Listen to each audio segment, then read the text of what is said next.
we pitched an idea called Frequent Foodie. And it rested on the premise that you would reward frequent diners, and in return you gain valuable data about those diners for restaurants. And so we set out Saturday morning and called over 25 restaurants. And what we found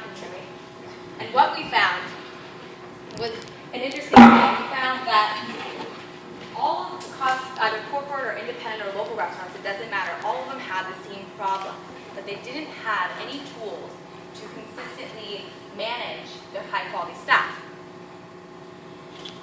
And so we know that it takes one bad review and that customer will never return again. And so this is a statistic from American Express. So 3 out of 4 customers will not go through with another transaction if they encounter poor customer service.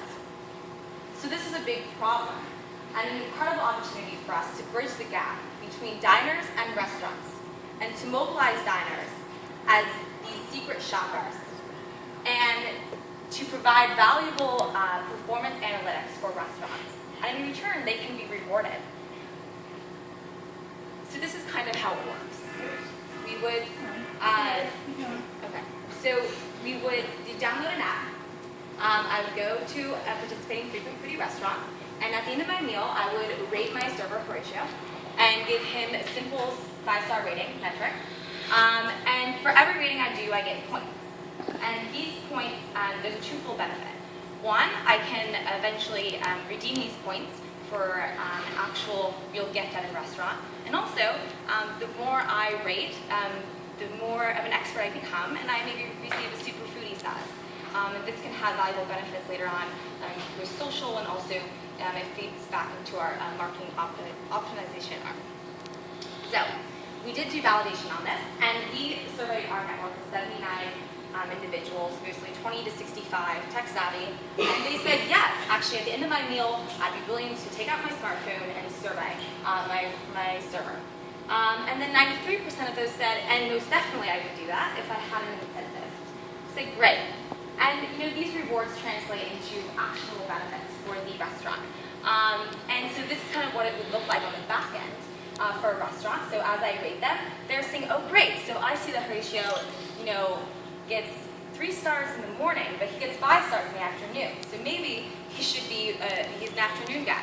And it's just a very simple way for a restaurant to have real-time analytics on their staff. And also there's some rich customer data that can come out of that. On our site, you can actually put down the cost of the bill so that you actually know how much your frequent diners are paying. So we did have some interesting insight and validation for the restaurant side.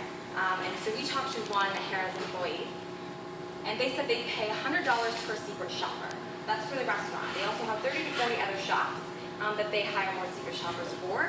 And when we pitched this model to them, they say, yes, actually, we'd be interested in considering that as maybe an alternative or maybe, a complementary service.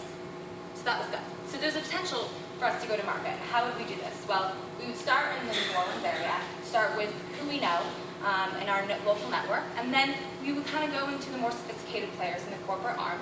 And from that, we would then go into services. Sorry, 1 minute. We would use the corporate arm to go into other cities, food cities. And there's a way we acquire customers. We start restaurants face-to-face, and then once we establish a network, go inside sales. And then we hope to eventually integrate into other services like the Blue Table and scale up quicker. On the right-hand side, you're seeing kind of our customer profile we're targeting. And so our diners, we'd start with inbound marketing, everything from SEO, bloggers, magazines, anything we can get. And then hopefully the restaurants would also have motivation on their side to help us get customers. And then there's an opportunity for a rewards program, monthly subscription model, 2 packages, a basic package, access to the basic analytics dashboard, and then we have the premium package, which is a little bit more expensive, and you have access to richer customer data. Now you have the revenue projection, very frugal, aggressive revenue model by the end of year 1, 400 restaurants on board, and over 437,000 in revenue. Other future opportunities with hotels and salons and other verticals, in addition to integrating with other services. And our team is a wonderful team of educators and marketing people, and this